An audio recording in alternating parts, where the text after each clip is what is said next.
Plaza Podcast. La Paella Rusa, con Lucía Márquez, Andrés Boix, Guillermo López y Marta Meneu. Hola paellers, bienvenidos una semana más a La Paella Rusa. En este caso es un programa muy especial para nosotros porque dicen los rumores, cuentan las crónicas, que es nuestro último programa antes de las elecciones generales, en principio, de momento. ¿Son ciertos esos rumores? Personas que me acompañan en la distancia, persona, por ejemplo, Guillermo López. Pues dado que es lo que decidimos y hablamos entre los cuatro hoy hace unos días y hablamos también con Plaza Podcast, pues creo que sí, que esos rumores son ciertos, se corresponden con la realidad. Como nosotros solamente terminamos el podcast en junio y no hacemos en julio, hemos decidido no ceder al chantaje sanchista, que lo que quiere es que nos dé un golpe de calor y nos muramos como ese pobre agricultor que ha muerto por culpa de Pedro Sánchez. Y entonces, No se va a salir con la suya Perro Sánchez esta vez. No. Exacto. Y vamos a hacer un único programa postelectoral para analizar pues, la previsible debacle de Pedro Sánchez. Así es. Andrés Boix, ¿cómo estás? ¿Cómo te encuentras? Molt bé. Una mica trist pel fet de que arribi l'estiu i s'acaben les coses bones, entre d'altres el podcast de la Paella Rusa, però bé, també té altres coses, no? Els mesos de juliol i agost tenen altres coses que un pot, no sé, tractar d'utilitzar per a entretindre's una miqueta. Marta Meneu, ¿cómo vives este último programa de la temporada, digamos, canónico? Porque el post-perro sanchista va a ser un especial. ¿Cómo estás viendo desde ese misterioso lugar catalán el último programa de la temporada? Bueno, yo agradezco que sea el último, en parte porque he tenido que cerrar la ventana para que se oiga bien y claro, tengo mucha calor. Pero no pasa nada porque yo cuento que por lo menos, como son vacaciones, en el programa postelectoral, por lo menos a ver si lo podemos hacer presencial a 4. Ojalá. Porque personas paellísticas, repetimos una vez más, otra paella rusa en la que cada uno está de nuevo en una localización diferente, cada uno en un sitio misterioso. Yo soy Lucía Márquez y como estoy en mi fase, en mi era Willy Fogg, esta semana en concreto hablo desde Castilla la Vieja, un misterioso rincón de Castilla la Vieja. Bueno, es normal, teniendo en cuenta la histórica vinculación de este programa con Castilla y León y las muchas veces que hemos abordado con absoluto conocimiento de causa temas relativos a Castilla y León. Pues normal que estés ahí documentándote. ¿Sabéis esta teoría que hay de que conforme bajas de la península la tortilla de patatas la hacen más cuajada? Que cuanto más arriba está más babosa, cuanto más abajo está más hecha. Pues existe como la hipótesis de la tortilla de patata. Doy fe porque hoy me he tomado 2 pinchos de tortilla que estaban babositos con el huevito casi líquido, efectivamente. Pero, y entonces en Andalucía es una tortilla es completamente seca. Muy hecha, o sea, muy cuajada, sí. Como las otras, todo así como muy seco. Sí. Sí. Esto es una teoría, ¿no? Yo, por favor, paellers que sean del norte y del sur, si pueden, digamos, corroborar esta teoría o no. Yo la había escuchado y lo he comprobado en mis carnes. Hi ha una certa lògica, no? Perquè la salmonelosis, diguem-ne que és més fàcil a més calor, de manera que té sentit que al sud d'Espanya hi hagi una tendència a tractar de cuinar per a evitar la salmonelosi.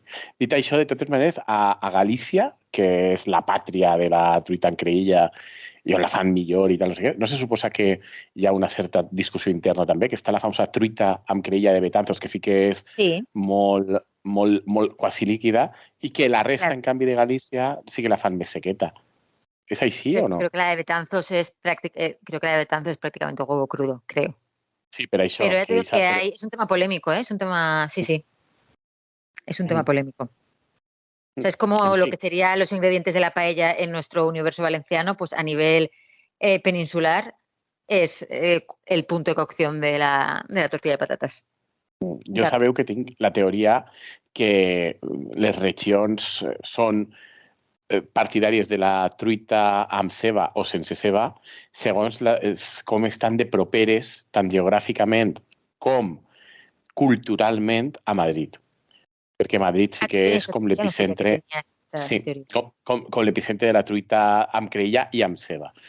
I que, en canvi, tu pots detectar on hi ha certa llunyania cultural de Madrid en les comunitats autònomes en què resistís la truita amb creïlla sense ceba. Ah, o sea, que tú eres un sincebollista. Todo esto viene porque eres sincebollista. Vale. Jo soc partidari de la truita amb creïlla. ¿Los sincebollistas son indepes y los con cebolla son centralistas? Sí, eso más o menos es una correlación que no siempre cuadra, pero que más o menos... Es la primera vez en mi vida que escucho en extrañas ocasiones se han descrito indepes que tomaban la tortilla con cebolla. Pero no es muy habitual. Es muy raro. ¿Esto el CIS lo sabe? ¿Tezanos está informado sobre este tema? Y en Es Radio y Libertad Digital siempre amb ceba. Siempre amb ceba. Ahí sí es. ¿Vosotros sois concebollistas o sincebollistas? Yo soy muy concebollista de toda la vida. Porque mi madre, por lo visto, ha nacido en Madrid y yo no lo sabía, pues siempre hacía con cebolla. Entonces, pues eso es lo que hay. No, pero es simplemente, ya dic, és simplement ser proper més culturalment a l'Espanya més castellana, més madrilenya. No? Vull dir, no té tampoc més història. Però jo sí que crec que més o menys quadra habitualment. A ver, en mi caso cuadra porque mi madre es aragonesa, que está más cerca de Madrid, con lo cual, pues mira si cuadra. Marta, ¿tú eres concebollista o sincebollista? Yo soy concebollista y cuajada. O sea, eres prácticamente de... De Murcia, eres de Murcia. Claro, es verdad, porque cuajada es verdad más para abajo, o sea, española y sureña. Sí. ¿Y tú, Lucía Márquez? Pues yo tengo que decir que me gustan de las dos maneras, de verdad. En eso sí que soy equidistante. Ecléctica o equidistante, sí. De hecho, en mi grupo de amigas hay como mucha división con este tema y siempre me pone muy nerviosa el debate ese porque me da absolutamente igual. No entiendo para nada esa polémica. Me parece que está buena igual. Bueno, realmente lo único que crea una polémica sería que Andrés estableció una variable política relacionada con la tortilla. El girito. Cultural, més que política, cultural. De totes maneres, se veu clarament que jo estic en minoria en tant que persona que li agrada la truita amb creïlla, simplement amb creïlla, en la qual cosa aquest programa repeteix el que crec que és l'estadística dominant a Espanya, perquè si ens refiem de Mercadona i Juan Roig, que probablement són els que tenen millors dades al respecte, perquè pel que sembla la truita que venen ells precuinada o no sé què, a la gent ara li agrada molt. L'altre dia jo vaig veure un reportatge sobre la truita eixa, que la fa una empresa navarresa, i comentaven que més o menys ells venen 60% amb creïlla, 25-30% sense creïlla i 10% amb chorizo. Yo ya, en chorizo ya ahí te tengo que parar. Yo marco la línea y línea es el chorizo. Sí. El chorizo ni en la paella ni en la tortilla. Claro, no, eso no se puede. No se puede. Bueno, La Paella Rusa, vuestro podcast de gastronomía de proximidad. Todo esto, estamos hablando de tortilla de patatas, porque el otro tema del que tenemos que hablar es una semana más del proceso electoral que nunca acaba. Una semana más, pero va a ser la última. La última, para nosotros aquí hablando. De momento yo creo que podemos... Te vaig a dir una cosa. Jo així de lluny veig Feijóo i me sembla un tio que se pren la truita amb creïlla sense ceba. I en canvi veig Sánchez i me'l veig de pincho de truita amb creïlla i ceba. Sí, Sánchez es concebollista seguro. Sánchez tiene pinta de ser muy concebollista. Sí. Eso tu veus com te passa a tu com a mi, que els detectem? Sí. Bueno, y Feijóo es gallego, ¿no? Que es la patria de la tortilla, entonces, claro. Tendría que ser fiel a las pronuncias. Y ahí cebolla tampoco gasta mucho en que yo sepa, vamos. Haurem d'indagar en això. Jo me comprometo a tractar d'indagar, a veure aquí com li agrada a cadascú d'ells. Perfecto. Trabajo de campo, investigación. Trabajo de campo, sí. Bueno, no sabemos lo que va a pasar en las próximas semanas en las que no habrá paella rusa para ir siguiendo minuto a minuto las últimas jornadas preelectorales, pero podemos hacer un poco un repaso de lo que han estado aconteciendo en estos últimos días. De momento tenemos a Perro Sánchez de turné por, digamos, programas y medios conservadores o que en principio no iba a ser especialmente bien recibido, y está el hombre saliéndose bastante bien, ¿no?, con sus cosas. Lo último ha sido la entrevista a Pablo Motos, que todo el mundo pensaba, madre mía, qué caña le va a dar, porque claro, en El Hormiguero están con Pedro Sánchez Sepulturero una y otra vez, una y otra vez, una y otra vez, el sanchismo, y el hombre se lo pasó muy bien, por lo que parece, fue a divertirse al Hormiguero y se divirtió. Ahí, bueno, yo no sé hasta qué punto eso es una estrategia, bueno, hasta qué punto sí que lo sé, es una estrategia inducida desde el PSOE para vender ilusión. Mira cómo Pedro Sánchez ahora va a las televisiones y está arrasando con todos los fachas que llevan llamándole Pedro Sánchez durante 4 años, pero yo no sé eso en qué medida, contrariamente a lo que es la opinión general, no sé en qué medida eso le va a propiciar a Pedro Sánchez y al PSOE pues muchos votos y mucha recuperación. Lo que sí que creo que se empieza a ver es que al PP la campaña se le va a hacer bastante larga. Porque básicamente lo que quiere aquí es una campaña de, bueno, aquí no ha pasado nada y hay que echar a Pedro Sánchez y ya está. Y creo que precisamente porque el PP es el favorito y Feijóo es el favorito, empiezan los medios, el público, pues a preguntarse cada vez más cosas relacionadas con el PP y con Feijóo y a interesarse menos por lo que tenga que hacer o decir Pedro Sánchez. Eso es bueno porque da cierta imagen de inevitabilidad de su victoria, pero al mismo tiempo, claro, le está poniendo en problemas. Yo, por ejemplo, el show que se ha montado el PP solito con el sobresueldo de Feijóo, yo creo que le va a hacer bastante daño, porque es un sobresueldo que nos remite a ese maravilloso mundo de Gürtel y los sobresueldos del PP. Y como no quiere decir cuánto cobra, pues claro, la imaginación pues va muy lejos, pero sobre todo a mí lo que me parece increíble es que un tío que quiere ser presidente del gobierno crea que puede no dar ese dato. Claro, yo en ese plan, no lo voy a decir. Claro, como mejor niño, y lo diré en agosto, cuando haya ganado. Tú imagínate el fraude, tú imagínate el sobresueldo ese, pues teniendo en cuenta que es el PP, yo creo que sean unos 120.000 euros al año. Es decir, un montón de dinero, ¿vale? Pero imagínate que son 15.000 euros al año, que digamos no es mucho. Pero claro, como sean 120.000 euros al año y la gente se entere después de haber votado, a mí me parece un fraude eso. Porque es un dato muy importante. Pero yo además en eso no sé por qué no se dan cuenta de que da igual la cifra que diga, que decir hasta qué punto eso le puede perjudicar. Es decir, pues sí, estoy cobrando estos dineros. Va mucha gente a dejar de votar al PP por eso, realmente. Bueno, si cobra 300.000 euros al año, pues igual moviliza a mucha gente, ¿sabes? De todas maneras, yo creo que eso es una tradición el PP, ¿eh? No es Núñez Feijóo el primer. Bueno, claro que es una tradición, todos han cobrado, pero normalmente... No, pero yo creo que no es el primer que se nega a dir quan cobra. Yo creo que siempre Rajoy també en el seu moment va dir que no ho anava a dir i tal. A mi el que me resulta sorprendent és que siga legal que un partit polític no puga no dir quan està cobrant. Es que me parece increíble que no tenga que hacer público por ley, no sé. O sea, por la ley de transparencia, hasta el último director general tiene que decir si tiene un coche a medias con su pareja y está pagando tal, y en cambio este tío no tiene que... Me parece increíble. Sí. Sí, yo estoy de acuerdo que al PP se le va a hacer larga la campaña precisamente por eso, porque entre la gestión que está haciendo Feijóo de la información que da y la imagen que da, y luego que también, claro, como se han constituido ayuntamientos y ahora parlamentos autonómicos y tal, están, claro, los titulares fáciles de las primeras medidas del PP en tal ayuntamiento. El otro día vi la primera medida del ayuntamiento de Náquera, a cargo de también PP y Vox, se suben el sueldo y le quita el sueldo a la oposición. Quiero decir que es muy fácil que le salgan muchísimos, ahora por el contexto en el que se da, le salgan muchos titulares muy fáciles de a la contra o de que de una imagen pues de que no saben gestionar o de que están relacionados con Vox. Entonces, claro, teniendo eso y luego teniendo a Sánchez en el Hormiguero, pues claro, me parece bastante complicado. I luego jo crec he de dir-vos, i disculpeu el parèntesi, que he fet la recerca i Lucía Márquez, tenies raó, Núñez Feijóo és cincebollista, perquè diu que la que més li agrada és de no sé quin lloc de Corunya, que per descomptat és sense ceba. He vist també que Betanzos ha directament prohibit la truita amb creïlla i amb ceba, perquè considera que per a la promoció turística de la ciutat és una aberració que s'hauria de tractar de prohibir dins el que poden, no? Tractar de dir que la truita de Betanzos no en té de ceba. Però he vist que Pedro Sánchez també es declara cincebollista. ¿En serio? Efectivament, i a més militant. I sembla que va tindre... ¿Es cebollista? ¿De verdad? Sí, no, o sea, sí. ¿Tiene tanta pinta de ser concebollista? ¿Tanta?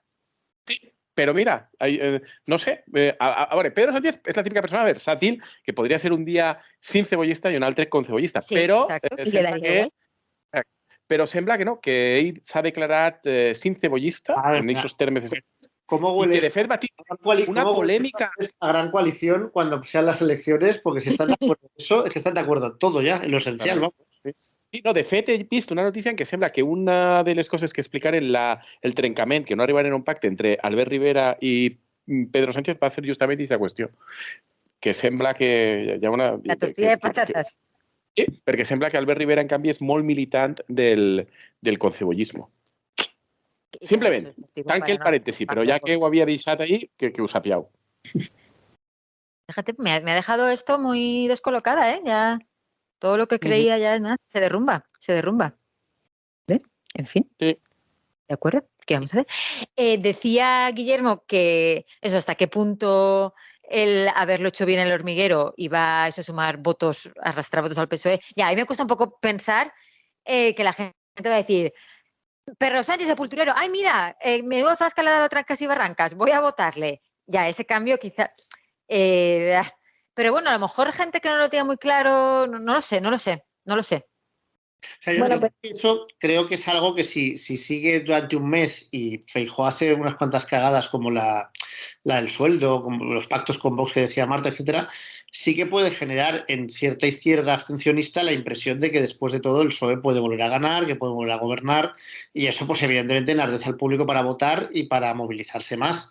Entonces, en ese sentido, yo creo que está claro que es el sentido hacia el que va Pedro Sánchez. O sea, no tanto conseguir que gente que tiene el voto decidido lo cambie, claro. Sino gente que no tiene decidido si votar o no, pues ir a votar, ¿no? Y es un poco ese... Y claro, es verdad que eso es un error muy claro y yo creo una muestra de arrogancia clarísima, pero muy tradicional en el PSOE, que yo no sé por qué creen que lo único que tienen que hacer es hablar con El País y la SER y los equivalentes locales, que ya está, que tú tienes que ir a todos los medios, y eso la derecha lo tiene muy claro y hacen bien, también a los medios hostiles, y que te den leches, pero tú al menos puedes defenderte, porque si no estás, te darán todas las leches que quieras y no te podrás defender. Y si luego eres una persona pues que se prepara las cosas como está haciendo ahora este hombre, pues, y tiene enfrente a Pablo Motos, que sinceramente no es tener a Walter Cronkite. Y a trancas y a barrancas, oye. Claro, pues eso, pues puedes defenderte bien, pero en todo caso, aunque a veces salgas mal parado, pues es lo que tienes que hacer si lo que quieres es aspirar a que el electorado en su conjunto pues pueda hacerse una opinión más o menos fidedigna de ti, ¿no? Si eso, la única opinión que se forman es la que les dice el tío del parche o las que le dice gente así, pues evidentemente pues será una opinión muy negativa, ¿no? Con la que pueda decir Ana Rosa Quintana. Que es la siguiente villana a la que se va a enfrentar Pedro Sánchez, que ya es como, sí que es como esto que pasaba en Bola de Drac, que se enfrentaban a un villano, pero luego resultaba 200 capítulos después que el verdadero villano era ese otro, pues llega ya Ana Rosa, ¿no? Que es como el monstruo final del videojuego. Llega y pa. Sí, Sánchez además... Perro Sánchez versus Arr.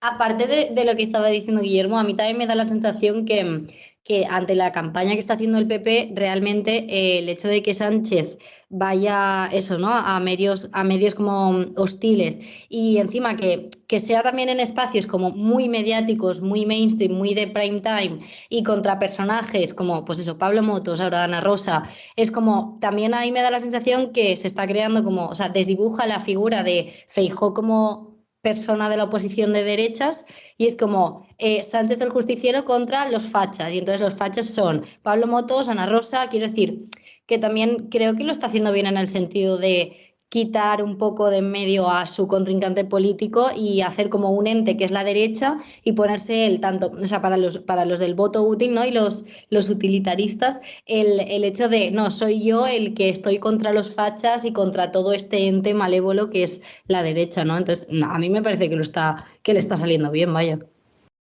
Y es verdad que yo no me paro de ver, sigue la corriente esta de gente comentando lo ardorosamente deseando que está votar a Pedro Sánchez.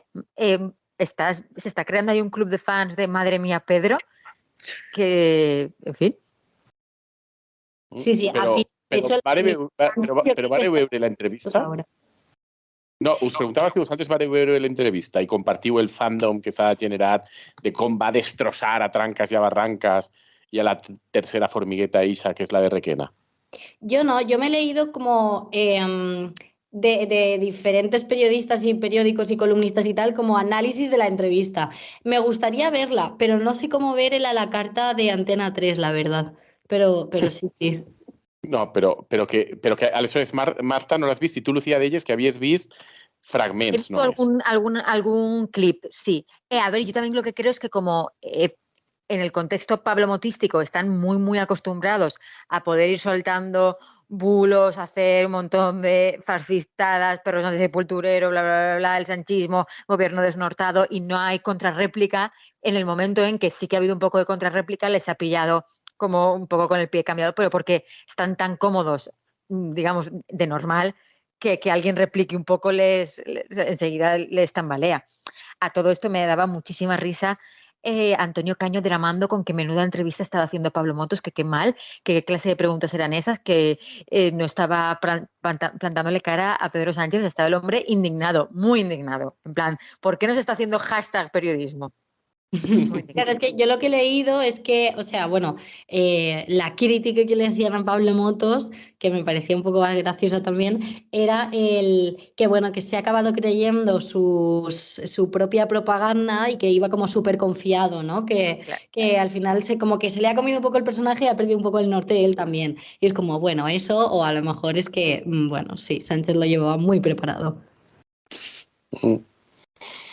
O sigui que de moment la campanya a Pedro Sánchez està eixint bé, entenem.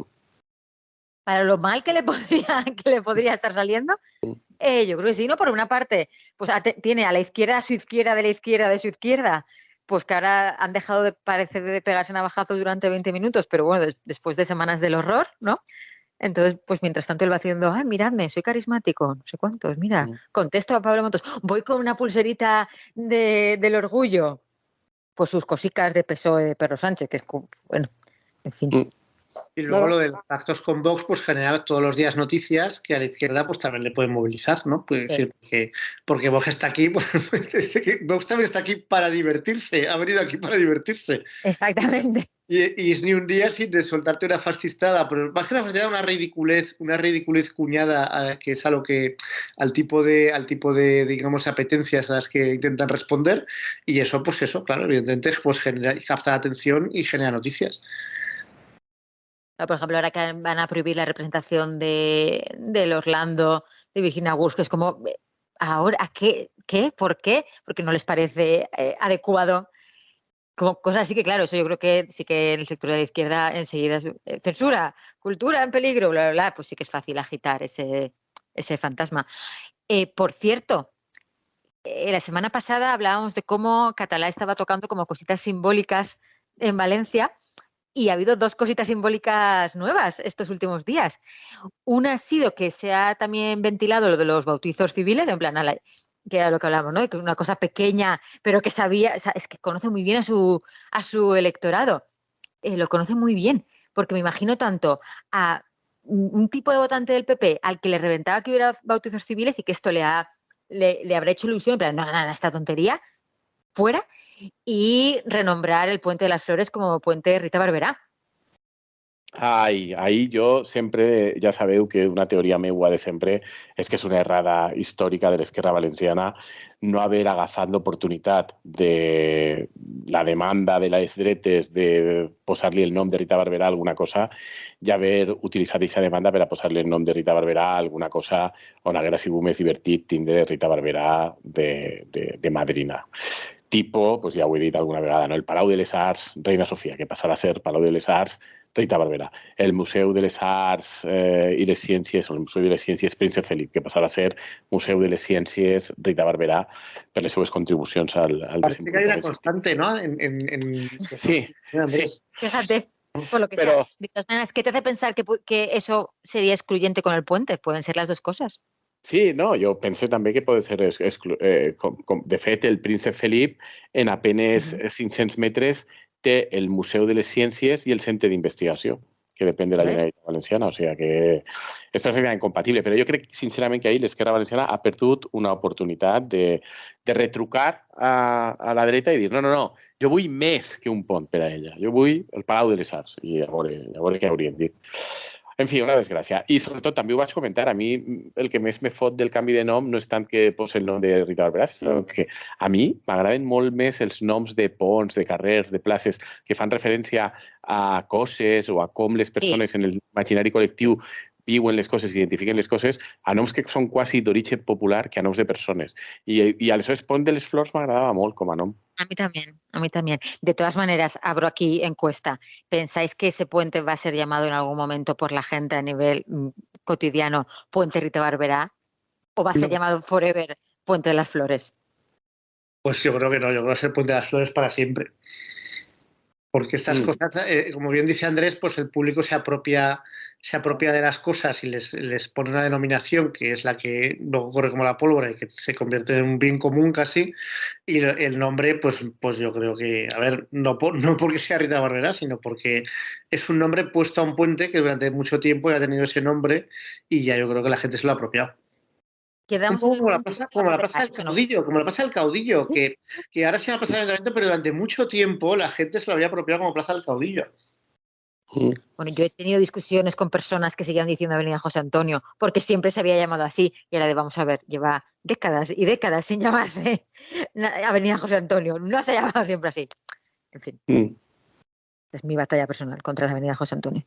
Luego también, de lo que estabas comentando del simbolismo del PP y tal, a mí también me da la sensación que en el PP o están muy confundidos o cada uno está haciendo, o sea, tienen un poco la directiva de hacer lo que queráis respecto al tema este de, bueno, hoy es el Día del Orgullo, el tema diversidad y tal, porque me hace mucha gracia cómo Carlos Mazón puede hacer un tuit diciendo diversidad, libertad, no sé qué, y luego en el Congreso están pegándose por si cuelgan la bandera o no, y es como, bueno, no sé, a lo mejor una directiva clara, en plan, si estáis a favor, vale, y si no, pues no, pero, ¿sabes? Entonces, y me ha hecho gracia ver cómo creo que Catalá también y Carlos Mazón están como ahí, en plan, somos los más diversos, viva la diversidad. Claro, pero es que yo creo, pero eso creo que la derecha lo hace muy bien, ¿no? Como navegar esas contradicciones de uno en su tweet pone love is love y luego prohibido poner la bandera del orgullo. Y hacen las dos cosas a la vez y es como que tampoco pasa nada, ¿no? Para adelante. No se exige tampoco, hay un nivel de coherencia extremado. Sí, total. També s'ha de dir que crec que s'ha exagerat una miqueta la polèmica perquè un ajuntament hagi retirat la balconada a la bandera de l'orgull. O sigui que a fi de comptes no és això una cosa tan essencial i de fet la jurisprudència del Tribunal Suprem va dir que en els ajuntaments no calia o no s'havia d'autoritzar que es posaren banderes o pancartes que tingueren algun tipus de connotació política. Que després se diu, no, és que la de l'orgullo no té connotació política perquè és una qüestió social i no política, però la veritat és que això és fer-se una mica trampes al solitari perquè sí que és cert que és una qüestió política la reivindicació dels drets dels trans, com qualsevol d'aquestes qüestions i de reivindicacions de drets són qüestions polítiques. I, de fet, la qüestió dels drets trans i fins on han d'arribar o no, no és que sigui una qüestió política, és una qüestió política i discutida políticament. De manera que és fins a un cert punt normal que un ajuntament que no compartís les reivindicacions o totes les reivindicacions del moviment no preferisca no posar una bandera del moviment. O sigui, jo sincerament pense que ahí no hi ha tanta gravetat i que, com esteu dient, és més un tema simbòlic. Ja veurem què acaba passant en l'acció de govern del dia a dia i de les implicacions reals sobre la vida dels ciutadans i a partir d'ahí fer crítiques, però sí que pense que de moment les crítiques que estem veient, tant mediàtiques com polítiques des de l'oposició als nous ajuntaments o a les noves majories, de moment se nota molt les ganes de fer crítica i no estan esperant a deixar que facin coses i a partir d'ahí criticar, perquè ja sé que s'ha acabat la tradició aquesta famosa, una mica rància de quan un arriba, exactament, els 100 dies famosos, però sí que té sentit esperar almenys a que facin coses. De manera que... Pero en esto que hemos hablado otras veces del peso de normalizar ciertos discursos, pues en Náquera, que se prohibió poner la bandera del orgullo, un chaval la puso en su balcón y unos vecinos la apedrearon. Porque claro, si tú desde las instituciones estás diciendo eso se tiene que quitar porque no nos parece institucionalmente correcto, también estás normalizando ciertos discursos ahí. O no, vull dir, també s'han llevat dels balcons les estelades i això ningú ha considerat que supose o siga equivalent a incitar a la gent a apedrear o insultar. Ese tema también ha creado ciertos conflictos. Sí, però jo en cap cas he vist a les persones que estan criticant la decisió des de partits polítics com PSOE o Podem o Sumar ara, en cap cas he vist que aquestes persones digueren que el fet de llevar les estelades dels ajuntaments catalans suposara una incitació a l'odi contra les persones que posaven estelades a nivell privat, sinó que se feia la crítica per dir que una estelada no ha d'estar en un lloc públic perquè el lloc públic ens ha de representar a tots i aleshores no pot fer una aposta explícita i oberta per una posició política determinada que és només d'una part, encara que siga la part que representa la majoria. Aleshores, fora... O sea, crec que ahí sí que un poc entre tots hem de tractar de ser justos i no tindre doble moral. És a dir, si en un cas pensem que és raonable la prohibició de les estelades, ens ha de semblar també raonable la prohibició de la bandera de la LGTBI, o si en un cas pensem que és raonable que un ajuntament no posi una estelada si no està d'acord la majoria amb això, doncs també hem de pensar que és normal i raonable que no la posi si no està d'acord amb els drets LGTBI, si la majoria d'aquest ajuntament no està d'acord. No crec que siga tan greu, Bueno, pero también son cosas diferentes, ¿no? En plan, quiero decir, una estelada busca, o sea, evidentemente son símbolos y son banderas ambas, ¿sabes? Pero una estelada, los motivos políticos que habían detrás era un determinado modelo que se buscaba y al final la bandera LGTBI puede haber un debate sobre el tema trans y puede haber un debate sobre qué orientación, qué letra se incluye en el colectivo y qué no, pero al final la bandera de los derechos LGTBI no dejan de ser derechos humanos. Quiero decir, però és que l'estelada te diran els que estan a favor de l'estelada que també estaven representant i fent una reivindicació d'un dret, que era el dret a l'autodeterminació i el dret a votar sobre aquestes qüestions. De fet, no només s'han retirat estelades, sinó que la famosa inhabilitació per la qual deixa de ser president de la Generalitat de Catalunya, Quim Torra, és per tindre una pancarta que no era una estelada, era una pancarta sobre els drets polítics dels independentistes que estaven processats, era en favor dels drets polítics o una cosa així. Vull dir que era una manifestació, almenys en apariència, que reivindicava uns drets. I simplement, com aquests drets estaven discutits, estaven en qüestió, no eren una cosa consensuada, sinó que era part del debat polític, la Junta Electoral i el Tribunal Suprem van dir no, o sigui, vostè no pot posar una cosa que és partidista, perquè això és partidista. I crec que seria enganyar-nos el desconèixer que la lluita pels drets LGTBI és una qüestió política i és una qüestió política que divideix a uns partits i a uns altres i que uns pensen unes coses i unes altres, de manera que és part de la baralla política, és part de la discussió política. Pero creo que el símbolo no tiene la misma connotación en el sentido de el arco iris como bandera LGTBI ha sido asumida, quiero decir, es asumida como LGTBI, como defensa de esos derechos y la asumen hasta empresas privadas que se ponen este mes el logo. Entonces, no, creo que no tiene la misma connotación que pueda tener, o sea, aunque sean símbolos y evidentemente son cuestiones políticas, pero es que la bandera LGTBI y el arco iris no es, no todo el mundo está de acuerdo porque en el debate trans un partido piensa una cosa y otra. Es que la bandera LGTBI como arcoíris y como símbolo ha sido acogida tanto por empresas privadas como por instituciones tanto europeas como a muchos niveles. Sí, que és molt majoritària, però no totalment majoritària. I en Nàquera han guanyat uns que no estan a favor.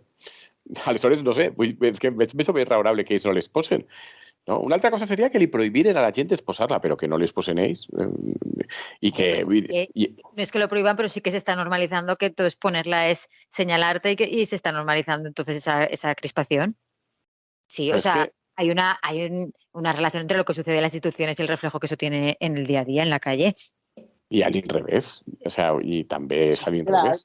Pero yo creo que tiene razón Andrés, que no se puede ignorar que esa realidad es así, es decir, que sí. Son símbolos que no son símbolos completamente defendidos universalmente por todas las opciones políticas con representación y la prueba es que mira lo que ha pasado cuando han llegado a determinados ayuntamientos ciertas opciones políticas, ¿no?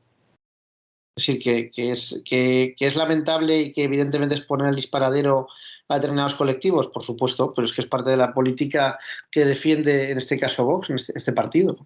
Claro, sí es el reflejo del hecho de que la extrema derecha llegue y del blanqueamiento que también ha tenido la extrema derecha previamente. Claro. Y bien, ahora tenemos que avanzar unos cuantos kilómetros porque ha venido para un poco distraernos, ¿no?, de esta campaña electoral que no acaba nunca, no acaba nunca, no acaba nunca, no acaba nunca, no acaba nunca. Pues de repente en esa guerra en Ucrania que estaba ahí pasando y que la teníamos un poco de fondo, pues un ejército de mercenarios parecía que iba un poco a hacer una zapafiesta de que nos rebelamos. Y nada, cambiaron de rumbos, chucu hacia Moscú, y al final parece ser que lo que querían era un aumento de sueldo, cosa que yo estoy muy a favor de que uno reivindique sus derechos laborales y pida mejoras laborales. ¿Que eres un mercenario del escuadrón Wagner y quieres mejoras laborales? Pues utilizas tus medios para pedir tus mejoras laborales, pues montas eso, tu piquete, ¿no? Tu cosa. Pero yo creo que se ha demostrado que por no perseverar, al final no han conseguido esas mejoras laborales. Es decir, posiblemente si hubieran perseverado habrían logrado más. Bueno, solo han conseguido más o menos preservar la vida el líder de Wagner, sí, y los mercenarios pues poder integrarse en el ejército ruso, cosa que ya podían hacer antes. O irse a Lituania, que está por si acaso. A Bielorrusia. Bielorrusia, eso, perdón, Bielorrusia. Que me gusta mucho como en plan, tenemos la caja A, es que te metas al ejército ruso, la caja B es que te vayas a Bielorrusia. Tú ahí ya, señor mercenario, usted ya decide. Pero sí que les han subido el sueldo, ¿no? No. Yo creo que no. O sea, ahí hubo un momento que la verdad es que la cosa se puso bastante emocionante. Sí, porque avanzaban. Y entonces el hombre el Prigozhin dijo que había alcanzado un pacto y tal, pero luego el pacto era sencillamente que le dejaban huir con vida. Y ya veremos por cuánto tiempo. Sí, però jo el que sí que crec és que el que ha demostrat aquesta història és que no tenim en realitat ni idea i els mitjans occidentals, les coses que ens conten no transmeten bé el que probablement està passant ahí dins, perquè és molt possible que ells tampoc no tinguin ni idea del que passa a les esferes de poder a Rússia. Perquè el tractament de tota aquesta història és bàsicament que com Prigozhin i les cortes del grup Wagner avançaven per una autovia o per una autopista cap a Moscú, semblava que en hores anava a caure Moscú, anaven a invadir la capital y anaven a prendre el poder. Pero eso Andrés, eso no se lo creía nadie. O sea, eso desde el principio estaba claro que eso no iba, o sea, que no iban a alcanzar el poder. La única manera de alcanzar el poder es que se desmoronase el régimen porque parte del régimen, una parte muy significativa, se sumase a Wagner. Pero eso no tenía ningún sentido cuando Wagner es un cuerpo extraño por el que nadie tiene simpatía. Lo único que tenía simpatía era el propio Putin porque les venía muy bien. Y claro, cuando se le rebelan, pues deja de tener simpatía. O sea, sí, pero un poco de ilusión que llegaran a Moscú a ver qué pasaba, pues por tener un poco de, ¿sabes?, de sarandonga. A mí me hubiera gustado. A mí me parece una cosa delirante y yo lo que creo, claro, que lo que demostró es las dificultades del Estado ruso para responder, es decir, para dar una respuesta, porque no sabían qué hacer, creo yo, y también porque tampoco tenían mucha preparación. Las tropas más preparadas las tienen en una guerra, evidentemente, en el frente. No las querían quitar del frente para afrontar esto, porque eso habría sido un desastre.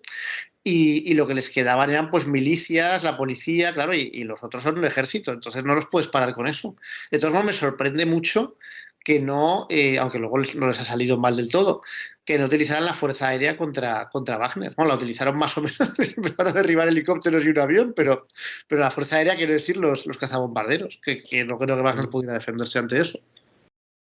Però la sensació, aleshores, en realitat, a veure, és que no ho sé, és que clar, jo és que reconec que tota aquesta història me falten moltes claus i aleshores no acabo d'entendre, però si tu tens una situació en la que una milícia paramilitar de 50.000 tios se te revela, te monta una columna per anar a fer setge a la capital quan tu teòricament no tens tropes ahí perquè les tens en el front i aleshores està desguarnecida. De fet, com era a cap de setmana, que havia això que va fer molta gràcia, molts experts en Rússia deien que ho havia fet superbé l'home perquè ho havia començat a fer un divendres a la nit i que la tradició en Rússia és que els caps de setmana hi ha menys gent, com a tots els països, no? Treballant i de guàrdia, etc. Més encara ara en guerra, més encara tal, però que a més la tradició en Rússia és que els que estan de torn de guàrdia el cap de setmana, des del divendres per la nit, el que fan és bufar-se i van borratxos tot el dia, no? I aleshores deien, clar, este home ho ha fet superbé perquè ha triat aquest moment. Però bueno, la qüestió és que avança i la sensació era això pot ser un col·lapse del règim, tal, no sé què, no té oposició, no tenim tropes, només tenim a policia militar sense capacitat per a respondre militarment, enviem uns helicòpters i els tio els tomba, etc. Però després el resultat és que no sabem molt ben bé per què el tio diu, me rendisc, Wagner desarticulat, els soldats de Wagner s'integren en l'exèrcit rus i jo m'exilie a Bielorússia. És a dir, la sensació que fa és que d'una manera o una altra, no sabem exactament com, el règim rus sí que és capaç de detindre el tema i, a més de detindre-lo, negociant o pactant o fent una exhibició de força interna que aquest home no té més remei que acceptar perquè probablement sap que ho tenia tot perdut. És a dir, que en el fons no és una demostració de feblesa, pot ser. No, hombre, o no ho sé. De debilidad, Andrés, que tu ejército de mercenarios que ha estado en el frente durante un año se te revele absurdamente y tengas que prescindir de ellos, que es lo que ha pasado también. Porque ara els van però una vegada te passa això està clar que és una demostració de descontrol de caos i tal, però una vegada te passa això, el fet de resoldre-lo així i no mitjançant una confrontació de tropes no és una manifestació de tindre més control del que sembla. No ho sé, yo pregunte. Hombre, yo creo que es una manera de minimizar los daños, evidentemente. Y yo creo que eso sí que les ha salido bien, porque tú imagínate que tuvieran que destinar... O sea, si hubieran tenido que acabar con ellos, habrían tenido no solo que pararlos en su camino a Moscú, sino sobre todo habrían tenido que acabar con ellos en Rostov, donde ya se habían medio atrincherado y donde era mucho más complicado. Y eso les habría creado un frente interno en un contexto en el que están en una guerra en la que están afrontando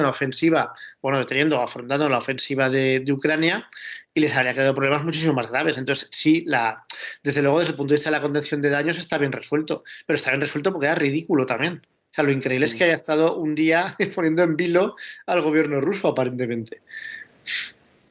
Tenemos que pasar a nuestra recomendación cultural. Simplemente antes, solamente un pequeño apunte, y es que no va a estar la paella rusa para poder hacer el commenting apropiado, pero os damos la información de que el 7 de julio se celebra Miss Vaca 2023, que ya sabéis que es un certamen que en este programa pues apoyamos, queremos y en el que nos involucramos mucho. 7 de julio.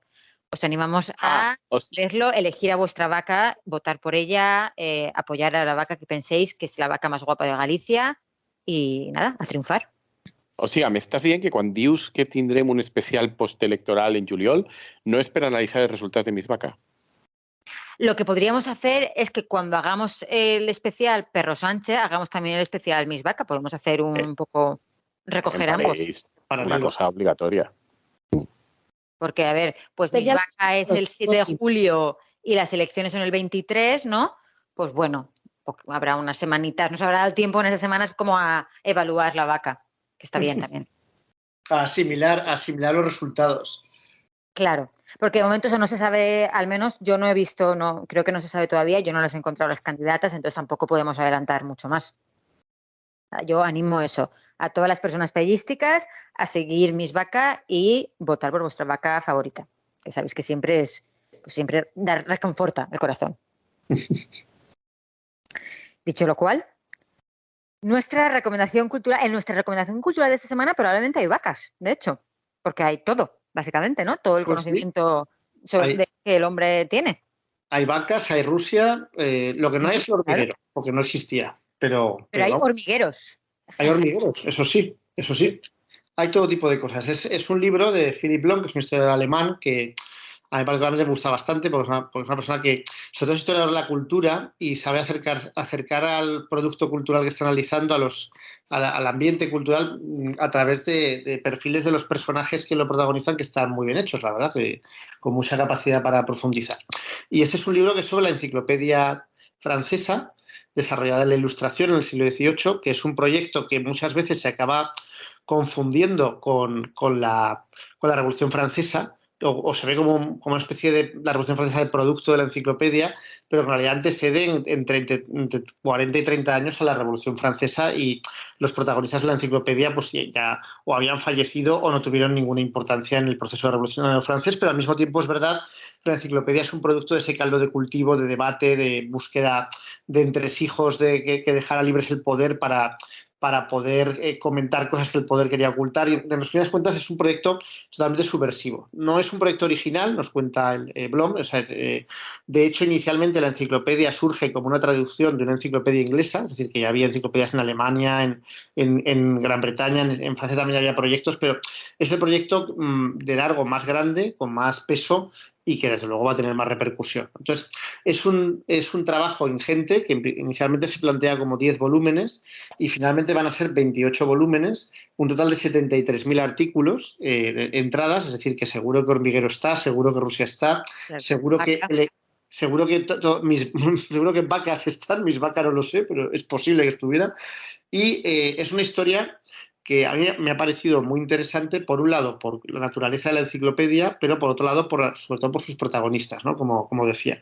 En cuanto a la enciclopedia, claro, es una lucha contra las fuerzas que dominan en Francia a mediados del siglo XVIII, que ya se ve que están en decadencia, pero que tienen el poder en todos los aspectos, que son fundamentalmente el clero, por un lado, y la aristocracia y la monarquía absoluta, por otro, a los que subrepticiamente se les está criticando y laminando a través de proyectos como la enciclopedia y en particular de esta enciclopedia. Pero claro, no se puede hacer de forma muy explícita porque eso supone, y de hecho supondrá, el cierre de la enciclopedia a la mínima que se vea, pues que digamos que se pasan de listos los enciclopedistas. Y precisamente por eso tienen que hacer, pues como contra cualquier dictadura, tienen que ser imaginativos y sutiles en sus críticas, ¿no? Me hacía mucha gracia, por ejemplo, que en la entrada sobre las abejas, dedican muchísimo tiempo a los zánganos, ¿no? Como clases improductivas que no hacen nada, que viven del trabajo de las honradas abejas obreras, que están ahí... Así como queriendo decir, ¿no?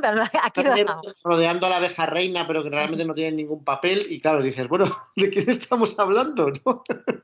Pues evidentemente de la aristocracia, pero claro, no lo dicen. Y sobre todo mi favorito es que cogen, para que no les diga que se toman a la ligera las cuestiones teológicas, cogen a un monje, ¿no? Que se llama Malet, que ha tenido históricamente muy mala prensa porque era aburridísimo, ¿no?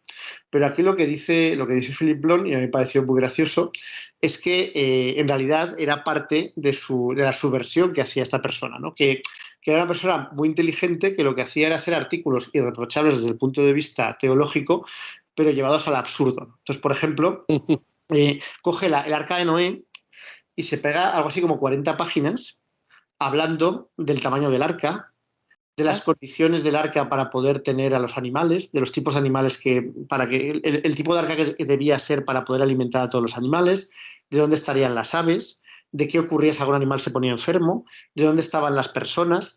Claro, y empieza a hacer disquisiciones y en realidad, al final el lector, la conclusión a la que llega es que la religión es una farsa, pero llega a la conclusión sin que nadie se lo diga, ¿no? Simplemente leyendo las chorradas a las que están dedicando páginas y páginas en la enciclopedia, pero oficialmente nadie se puede meter con la enciclopedia, ¿no? Finalmente tendrán problemas en la enciclopedia a partir de un acontecimiento que escapa a su control, que es la Guerra de los 7 años, en la que Francia participa con el apoyo, es Austria, Francia y Rusia contra Prusia, apoyada financieramente por la Gran Bretaña, que es una guerra que inicialmente pues parece que Prusia tiene perdida, pero finalmente contra todo pronóstico logrará vencer. Entonces, claro, tienen un problema porque los principales creadores de la enciclopedia, los editores, de hecho, que son Diderot y D'Alembert, firman en la enciclopedia orgullosamente durante años como Luis María Anson, firman como de la Real Academia de las Ciencias de Prusia, porque era la Real Academia de las Ciencias, pero de prusiana. Entonces, claro, esa firma en mitad de un conflicto bélico es algo muy impopular. En ese contexto, además, ataca a un perturbado a Luis XV, que es el rey que va a estar reinando durante todo el periplo de la enciclopedia. A este perturbado, que no le hiere de gravedad, le hiere con una pequeña puñalada, lo asesinan de la manera más horrible que os podéis imaginar, y eso genera pues la típica movimiento de reacción que, unido al conflicto, pues prohíben la enciclopedia, ¿no? Aunque luego la enciclopedia la prohíben, y aquí hay una reflexión muy interesante también por parte del autor del libro, que es aunque prohíben la enciclopedia, claro, la enciclopedia es un proyecto económico de primer nivel, porque es un proyecto que se está desarrollando en Francia por parte de una serie de editores y de libreros franceses que consiguen miles de suscriptores. Entonces, es un proyecto industrialmente muy importante, financieramente muy importante para Francia. Y si la prohíben en Francia, lo que pasará no es que deje de hacerse, sino que se hará como pasaba con muchísimas obras prohibidas en otro país, normalmente en Holanda, ¿no? En Ámsterdam, que tenía muchísimas imprentas e imprimía todo tipo de contenidos. Entonces, al final, los propios que prohíben la enciclopedia dejan un resquicio que es no prohibir las ilustraciones de la enciclopedia, que también eran muy importantes, y en la práctica eso va a permitir que se sigan imprimiendo los 18 volúmenes que aún quedan de la enciclopedia en Francia. Es decir, que digamos que el antiguo régimen se encuentra de bruces con el capitalismo y parece que gana, pero no, pierde. Y luego, lo que más me gustó de este libro, como decía, es la semblanza que hace de los principales protagonistas de la enciclopedia.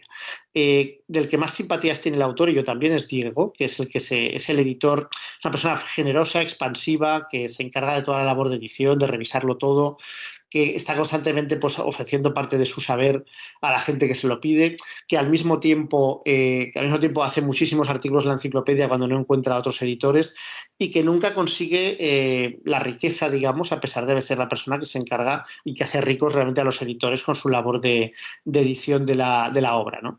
Y luego hay una cosa que me hace también sentir simpatía por él, sobre todo porque ya llevo unas semanas con problemas estomacales, porque al igual que a él le gusta mucho comer, a Diego, pero tiene una úlcera y entonces los últimos 30 años de su vida son un drama entre que los días impares se pega a grandes banquetes con sus amigotes y los días pares está bebiendo solo leche para intentar tapar la úlcera, y eso le genera cierto mal carácter, ¿no?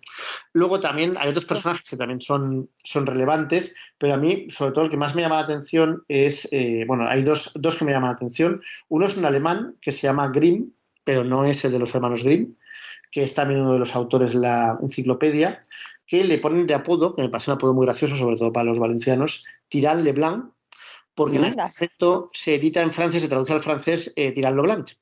Y entonces la obra adquiere bastante relevancia en Francia, y a este hombre le encantaban las pelucas y las caras pintadas de blanco, tanto llevarlo él como las muchas amantes que tuvo. Y entonces le pusieron ese mote de Tirant le Blanc, que bueno, un poco por los pelos, pero que tenía su gracia. Y ese es un hombre que también me hace mucha Però gracia. una pregunta, Guillermo, però era només per el que se posava de blanc i tal, o també perquè igual que Tirant eren famoses les seves aventures sexuals? Claro, a ver, también las amantes. Claro, por eso he dicho que sus muchas amantes y tal. Vale. Sí. Sí.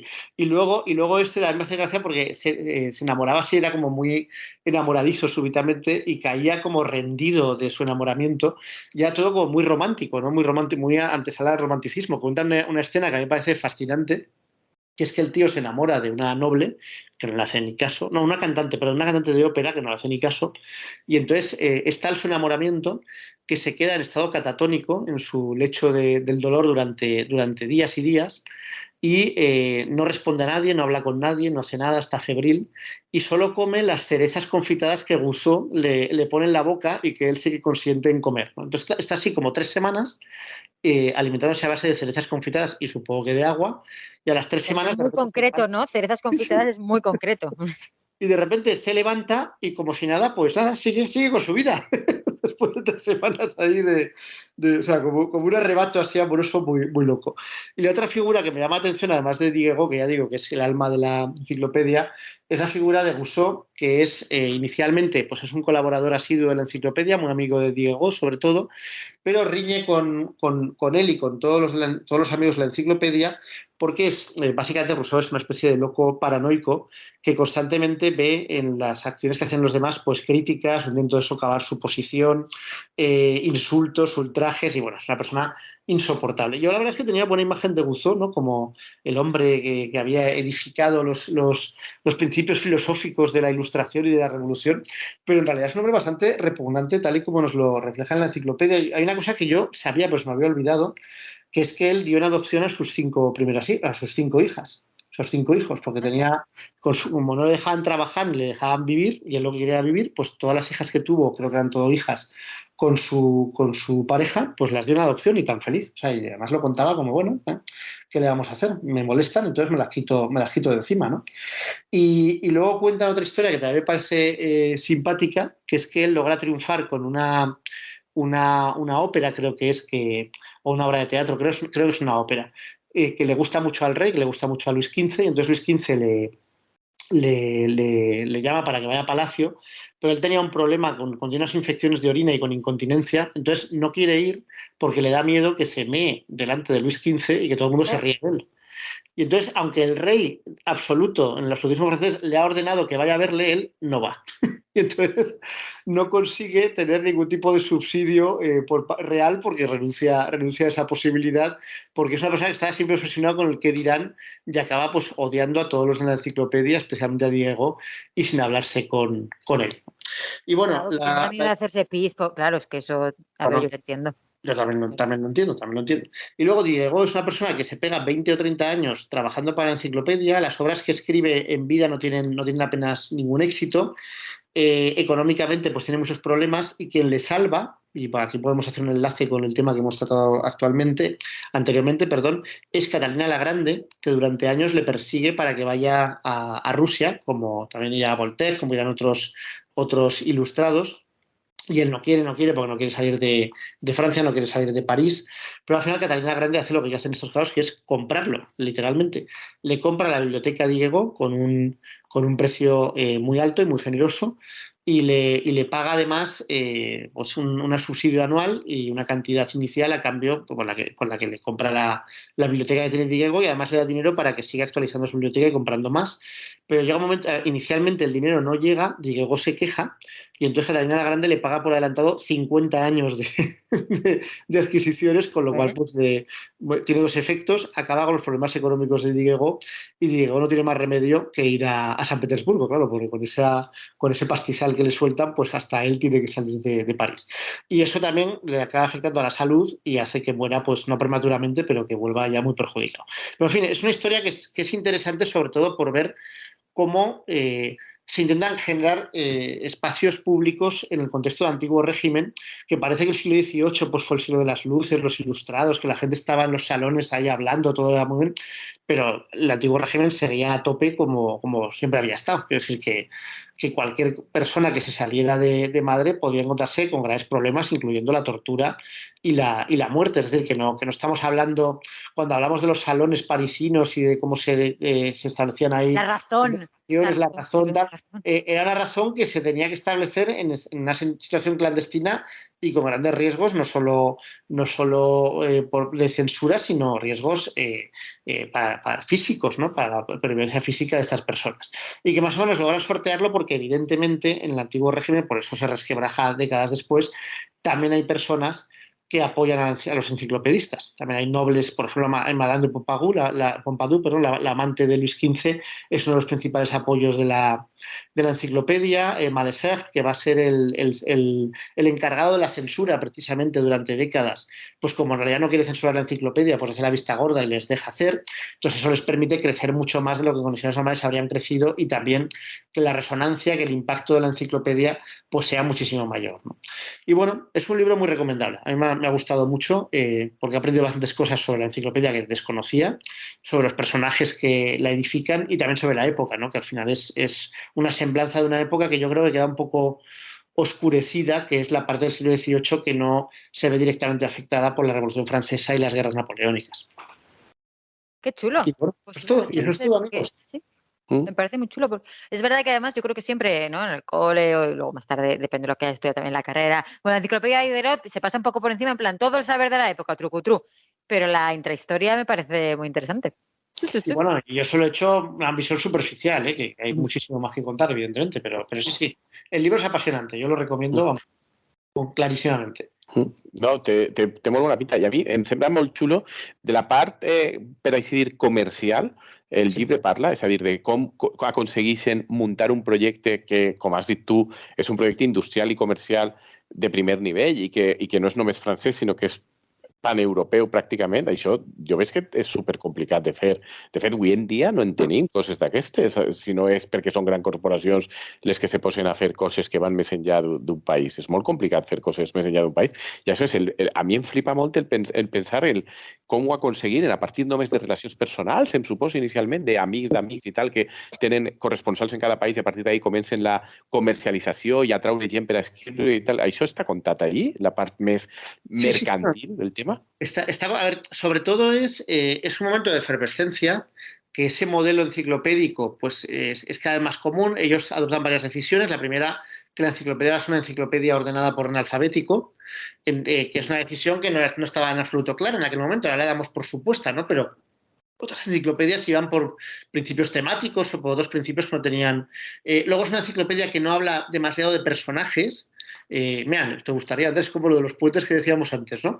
Sino que habla de cosas, ¿no? Y de cosas que mueven el mundo, ¿no? Y luego y sobre todo es una enciclopedia que consigue el éxito que consigue por la naturaleza de los que la llevan a cabo, ¿no? Que se hacen famosos desde el principio por su presencia, sobre todo en los salones parisinos, por su ascendiente intelectual, por los vínculos que tienen con las clases altas parisinas que también quieren tenerlos en sus salones, porque son un poco como las mascotas intelectuales, si queremos verlo así, aunque sea un poco ridiculizado, y también porque Voltaire, que es pues el ilustrado más famoso de Europa, los coge bajo su ala desde el principio, ¿no? Y Voltaire participa muy poco asiduamente en la enciclopedia, pero sí que es su gran propagandista, ¿no?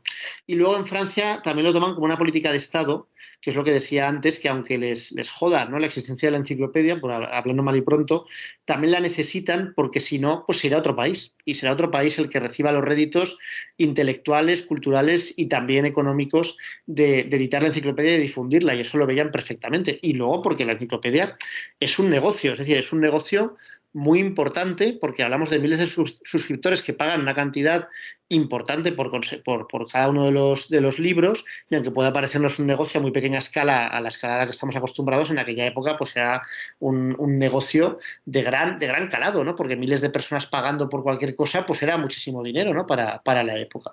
Y en ese sentido pues es un proyecto que sale bien en todos los aspectos, ¿no? Es enormemente rentable y como pasa muchas veces y como hemos aprendido, bueno, como ha aprendido cualquier creador cultural en la historia de la humanidad, quien se lleva la pasta luego no es el creador, sino es quien ha financiado al creador y quien pone la estructura para que se pueda difundir lo que ha creado el creador, ¿no? Que es lo que descubre su pesar Diego, que cobra pues las migajas de la enciclopedia, esa es la verdad. Ay, me ha dado mucha pena este hombre, ¿eh? Me ha dado mucha pena entre eso y la úlcera, mucha lastimica, pero bueno. Sí. A ver, pero bueno, lo tenemos que dejar. Sí, si me permites un último apunte que se me ha olvidado. Sí. Encima Diego descubre en los últimos volúmenes que algunos artículos han sido censurados por los editores. O sea, que era hasta entonces insólita, que están acojonados de que no les dejen distribuirlos, ¿no? Y entonces algunos artículos que ven particularmente hirientes, pero claro, sin decírselo a Diego, que durante décadas ha sido el que ha sacado adelante la enciclopedia, lo censuran y se lo presentan como un fait accompli, como un hecho consumado, ¿no? Y entonces, curiosamente, Diego, que se ha pasado toda la vida editando la enciclopedia, pasa a odiar la enciclopedia, a echar pestes de la enciclopedia y a considerar que la gran obra de su vida pues se ha echado a perder, ¿no? Si me permites un último punto, es que se me ha olvidado en la segunda parte. No me sigas hundiendo en la miseria, por favor. No, es una historia muy bonita. Otro de los principales autores de la enciclopedia, al que no he mencionado, es el Chevalier Jacques, que en los 18 últimos tomos de la enciclopedia, pues no os diré que los escribe prácticamente él, pero es un hugonote, un protestante de buena familia, que es millonario para la época, y que es rentista, entonces tampoco tiene que trabajar, y su trabajo va a ser, pero lo va a hacer gratis, hacer la enciclopedia. Y va a contratar a 3 secretarios a tiempo completo que le van a buscar información para hacer artículos. Bueno, pues este señor entra en contacto con Diego y con toda esta gente después de que la obra de su vida, que era una especie de enciclopedia, pero que creo que centrada en cuestiones de naturalismo, es decir, de ciencias naturales, la embarca todo el trabajo que se había pegado como 15 años haciéndolo en un barco. Ese barco naufraga y se pierde para siempre, 15 años de trabajo. Y entonces el tío, después de que le pase eso, se pone a trabajar en la enciclopedia y bueno, y afortunadamente la enciclopedia no se pierde, pero para que veáis cómo eran las cosas en aquella época, por eso de perder 15 años de trabajo es impensable, ¿no? Porque todos tenemos miles de copias de todo lo que hacemos, pero entonces, claro, no era tan fácil. Vamos, si me borra un Word y me da un ataque de ansiedad, no me quiero imaginar esto. 15 años de trabajo. Para superar ese tema. Bueno, Tim Diderot, yo creo que sí, acordar sí. Tim Diderot. Efectivamente. Lo tenemos que dejar aquí. Personas payísticas, nos escuchamos en unas semanas. Recordad, fechas importantes. 7 de julio Miss Vaca, 23 de julio elecciones generales, fecha todavía por determinar, especial Paya Rusa post elecciones. Mientras tanto, si nos queréis comentar cómo os gusta la tortilla de patatas, queréis hacer preguntas a Andrés Boix, queréis comentar cuál es vuestra candidata de Miss Vaca favorita, ya sabéis, nos escribís un mensajito y estaremos muy contentos de poder escucharos. Espero que nos echéis mucho de menos en estas semanas de silencio. Bueno, hasta luego. Y si es la segunda resaca preelectoral del año. Exacto. Efectivamente. Esto un mes. Exactamente.